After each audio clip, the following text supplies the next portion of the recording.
ఓం నమః శివాయ ఓం నమః శివాయ ఓం నమః శివాయ. ప్రజలందరికీ నమస్కారం. 2025 నూతన సంవత్సరం అందరికీ శుభాకాంక్షలు. ఈ జనవరి మాసం కుంభరాశి ఫలితాలు. ఈ కుంభరాశి ఫలితాలు ఎలా ఉన్నాయి, వాళ్ళ స్థితిగతులు ఎలా ఉన్నాయి, వాళ్ళ నక్షత్ర గడియలు ఎలా ఉన్నాయి, వాళ్ళ జన్మనామంలో నక్షత్ర యోగం ఎంతవరకు వచ్చిందా అనేది ఇప్పుడు మనం తెలుసుకోబోతున్నాం. ధనిష్ట నక్షత్రము, శతాభిష నక్షత్రము, పూర్వభద్ర నక్షత్రము కలిస్తేనే కుంభరాశి ఫలితాలు. ఈ కుంభరాశి వాళ్ళకి ఎక్కడ పోయినా ఏది చేసినా కూడా ఈరోజు ఉన్నది ఈరోజు లేదు అంటూ బాధపడే మనస్తత్వం కాదు, నిండుకొండ హృదయం. అంటే ఏదైనా సరే 100 రూపాయలు ఉన్నాయనుకో 1000 రూపాయలు అనుకుంటారు. అలాంటిగా తృప్తిపడాల్సిన మనస్తత్వం వెళ్ళదు. కానీ మనస్తత్వం మంచిదే, కానీ ఇలా విధానం ఎలా ఉంటుందంటే ఎప్పుడు చూసినా కూడా చిన్నపిల్లల హృదయం. అంటే ఏదైనా గబగబా మాట్లాడుతుంటారు, మనసులో ఒకటి బయట ఒకటి, నటించే నటన వీళ్ళ దగ్గర ఉండదు. ఏదైనా యథార్థంగా మాట్లాడుతుంటారు. కానీ కుటుంబంలో కానీ, వ్యాపారంలో కానీ, ఆఫీసులో కానీ అందరిలో కలిసిమెలిసి కలయిక అనేది చాలా వరకు బాగుంటుంది. వీళ్ళకి అందరిని గౌరవించటం, అభిమానించటం, అలాంటి మనస్తత్వం గల వాళ్ళు. మరి ఇలా యోగంలో చూసుకుంటే వీళ్ళకి 3 గ్రహాలు ఘోషిస్తున్నాయి. వీళ్ళకి 3 గ్రహాల వలన వీళ్ళకి కుంభస్థానంలో నుంచి రావుకేతువులు ఎక్కువగా కనబడుతున్నాయి. కాబట్టి వీళ్ళు ఎన్నో రోజులు సంపాదించుకున్న డబ్బులు కానీ, ఎన్నో రోజులు సంపాదించుకున్న పేరు కానీ, ఎన్నో రోజులు సంపాదించుకున్న ప్రతిష్ట కానీ, గౌరవం కానీ అది కొంచెం పటాపంచలయ్యే మార్గాలు కొన్ని కనబడుతున్నాయి. కాబట్టి దాంట్లో చాలా వరకు కొన్ని జాగ్రత్తలు కొన్ని తీసుకోవాలి. మన దాంట్లో కొన్ని జాగ్రత్తలు తీసుకోకోకుండా అశార్థంగా ఆలోచించినట్టుగైతే దానివల్ల కొన్ని ఎన్నో ఇబ్బందులు కొన్ని ఎదురే మార్గాలు కూడా కొన్ని కనబడుతున్నాయి. మరి ఇలా జాతకంలో యోగంలో చూసుకుంటే ఒక స్త్రీ నుంచి ఇలా జాతకము మారే యోగం కనబడుతుంది. స్త్రీ నుంచి ఇలా జాతక చక్రం జరుగుతుంది, మంచి యోగం కనబడుతుంది. మరి ఆరోగ్యపరంగా చూసుకుంటే కొన్ని సమస్యలు కొన్ని రాబోతున్నాయి. మరి ఆరోగ్య సమస్యలు కొన్ని ఎదురయ్యేనట్టు కూడా కొన్ని కనబడుతున్నాయి. మరి హెల్త్ పరంగా చూసుకున్నా కూడా కొన్ని సమస్యలు కూడా కొన్ని ఎదురైనట్టు కనబడుతుంది. మరి దాంట్లో కూడా కొన్ని అవకతవకలు కూడా కొన్ని వచ్చే మార్గాలు కొన్ని ఉన్నాయి. దాంట్లో కూడా ఈ గ్రహాలని మనం కొంచెం శాంతం చేయించుకుంటే మీ ఆరోగ్యం అనేది కుదుట పడుతుంది. మీ మీద ఉండాల్సిన గ్రహదోష నివారణ అనేది శాంతం చేస్తే మీ మీద ఉండాల్సిన గ్రహదోషాలు పటాపంచలే వెళ్ళిపోతాయి. మీకు ఆరోగ్యం అనేది బాగుంటుంది. మరి వ్యాపారదారులకి, ఉద్యోగదారులకి, చేయాల్సిన బిజినెస్దారులకి చాలా వరకు ఈ సంవత్సరము జనవరి నెలలో కొన్ని నూతన పనులు, నూతన కార్యక్రమాలు కొన్ని అభివృద్ధిగా రావాల్సినవి, కొన్ని కొత్త కొన్ని చేంజెస్ చేయాల్సినవి, మరి రాజకీయ ఫలితాలలో కూడా కొన్ని మార్పులు కొన్ని చేయాల్సినవి రాబోతున్నాయి. ముఖ్యంగా రియల్ ఎస్టేట్ చేయాల్సిన వాళ్ళు కానీ, ఈ సినీ ఫీల్డ్ వాళ్ళు కానీ, తర్వాత ఈ యూట్యూబ్ రంగంలో ఉండవలసిన వాళ్ళు కానీ, ముఖ్యంగా కొన్ని సమస్యలు కొన్ని అకస్మాత్తుగా కొన్ని సమస్యలు కొన్ని ఎదురయ్యే మార్గాలు కొన్ని కనబడుతున్నాయి. కాబట్టి అలాంటి కొన్ని సమస్యలు వీళ్ళకి తగిలే ముందే వీళ్ళు ముందు జాగ్రత్త తీసుకోకుండా వీళ్ళు కుటుంబంలో కూడా కొన్ని లేనిపోయిన సమస్యలు కూడా కొన్ని వచ్చే మార్గాలు, ఆఫీసులో కూడా కొన్ని సమస్యలు, బయట కూడా కొన్ని సమస్యలు వచ్చే కొన్ని సమస్యలు విధానాలు కొన్ని కనబడుతున్నాయి. మరి ఆ సమస్యలు అన్నిటికీ మొత్తానికి పోవాలి అంటే వీళ్ళ మీద ఉండాల్సిన రావుకేతువుల గ్రహదోష నివారణ శాంతం చేయించుకోవాలి.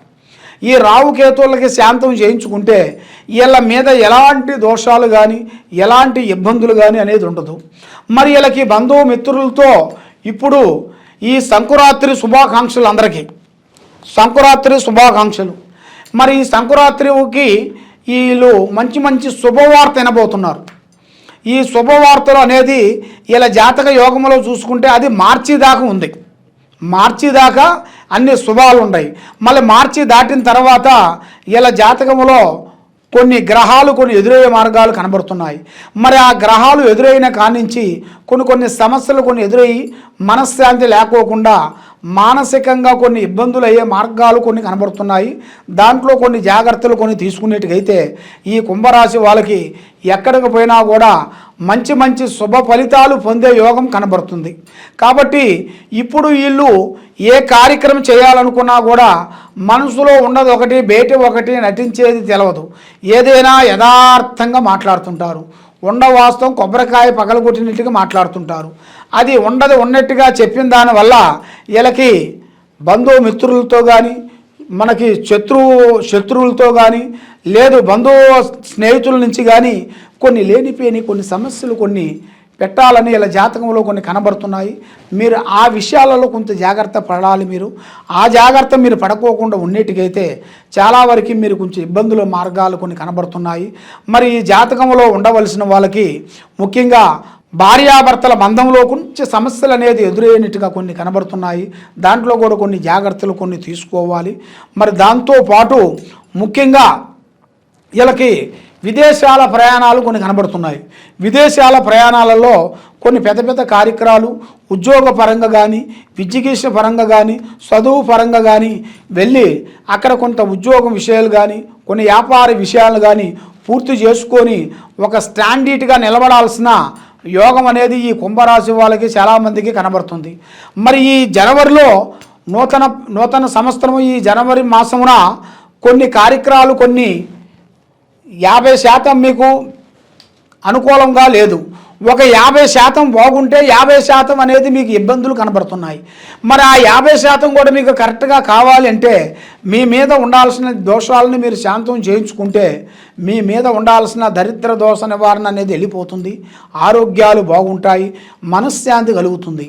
ముఖ్యంగా మరి సంతాన ప్రాప్తి అనేది ఇప్పుడు మీకు అనుకూలంగా సంతాన ప్రాప్తి యోగం అనేది మీకు జయప్రదం కలుగుతుంది. సంతానం కలిగిన కాడి నుంచి మీ కుటుంబంలో ఆరోగ్యాలు, మనశ్శాంతి, శుభం, కళ్యాణాలు, కుటుంబం, మనశ్శాంతి అనేది మీకు తప్పకుండా వర్తిస్తాయి. ఉద్యోగ విశేషాల్లో కూడా పెద్ద పెద్ద కార్యక్రమాలను మీరు పొందాల్సిన యోగం అనేది మీ జాతకంలో కనబడుతుంది. కాబట్టి ముఖ్యంగా పూజా బలం అనేది మీరు ఎక్కువగా చేయాలి. పూజా బలం అనగా దైవ బలం. ఆ దైవ బలం అనేది మీకు ఎక్కువగా ఉండాలి.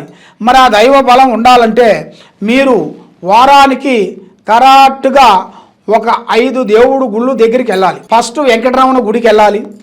దాని తర్వాత శనివారం తర్వాత ఆదివారం వస్తుంది. ఆదివారం అమ్మవారు గుడికి వెళ్ళాలి, అమ్మవారు కనకదుర్గమ్మ గుడికి వెళ్ళాలి. తర్వాత సోమవారం శివయ్య దగ్గరికి వెళ్ళాలి. మంగళవారం శ్రీ ఆంజనేయ స్వామి గుడికి వెళ్ళాలి. అక్కడ తమలపాకుతో మీ పేరులో పూజా కార్యక్రమాన్ని మీరు చేసుకోవాలి. మంగళవారం అయిపోయిన తర్వాత బుధవారం రోజున రావుకేతువులకి గుడికి వెళ్ళి మీరు ప్రదర్శన చేయాలి, 9 ప్రదర్శనలు చేయాలి. బుధవారం అయిపోయిన తర్వాత గురువారం షిరిడి సాయినాథ సభలోకి ఏకే అన్నాడు కాబట్టి ఆ సాయిబాబా దగ్గరికి వెళ్ళి మీరు పూజా విధానం చేసుకోవాలి గురువారం రోజు. గురువారం అయిపోయిన తర్వాత శుక్రవారము మనకు దగ్గర దాపులో ఉండాల్సిన అష్టలక్ష్మి కానీ లక్ష్మీ గుడికి కానీ వెళ్ళాలి. మరి మీరు అక్కడ అష్టలక్ష్మి గుడి మనకు దగ్గరలో లేని వెడల మీరు లక్ష్మీ నరసింహస్వామి గుడి ఉన్నా కూడా అక్కడికి వెళ్ళొచ్చు. తప్పకుండా మీరు ఆ శుక్రవారం రోజు చేయాలి. శనివారం రోజు వరకు శ్రీ వెంకటేశ్వర స్వామి గుడికి వెళ్ళి 7 ప్రదర్శనలు చేసేసి ఈ వారం పాటు మీరు ఖచ్చితంగా దైవ బలాన్ని అనేది మీరు పొందినట్టుకైతే మీకు తప్పకుండా మీ మీద ఉండాల్సిన దరిద్ర అష్టకర్మ దోష నివారణ పటాపంచలైపోతాయి. ఆరోగ్యం బాగుంటుంది, మనశ్శాంతిగా ఉంటుంది. మరి మీరు ఏ కార్యక్రమాలు అనుకుంటున్నారో ఆ కార్యక్రమాల్లో మీరు తప్పకుండా అభివృద్ధిగా పొందాల్సిన టయాలు దగ్గరికి వస్తున్నాయి. కాబట్టి మీకు ఎలాంటి సమస్య ఉన్నా ఎలాంటి ఇబ్బందులు ఉన్నా కూడా మీ పేరు వయసు మాకు పంపిస్తే మీ పేరును బట్టి మీ సమయాన్ని బట్టి ఎలా ఉందా అనేది మేము చూసి చెప్పగలుగుతాము. చాలామంది స్వామి మాకు జాతక బలం అనేది మా పెద్దవాళ్ళు డేట్ ఆఫ్ బర్త్ మాకు రాయలేదండి అని చాలామందికి చాలా సందేహాలు ఉన్నాయి. కాబట్టి మీ జాతక బలం మాకేం అక్కర్లేదు, మీ పేరు వయసు మాకు ఈ 2 చెప్తే మీ జాతకం ఎలా ఉందా అనేది మీ స్థితిగతులు అన్నీ మేము చూసి మీ జాతకం మొత్తం చూసి మేము చెప్పగలుగుతాం. ఎలాంటి సమస్యలు ఉన్నా కూడా ఈ కింద ఉండాల్సిన నెంబర్కి సంప్రదించినట్టుగైతే మీ జాతకాన్ని బట్టి మీ యోగాన్ని బట్టి మీ ఇంట్లో ఏముంది, మీ ఒంట్లో ఏముంది, మీ మీద ఏమేమి తిరుగుతున్నాయి, మీరు చేసే ఆఫీసులో ఏమేమి గొడవలు వస్తున్నాయి, ఏమేమి లాభ నష్టాలు ఏమేమి వస్తున్నాయా అని చూసి జాతక చక్రం వేసి చూసి చెప్పగలుగుతాం. కాబట్టి ఏ సమస్య ఉన్నా కూడా ఈ కింద ఉండాల్సిన నెంబర్కి సంప్రదించండి. సర్వో జనా సుఖినో భవంతు. ఓం నమః శివాయ.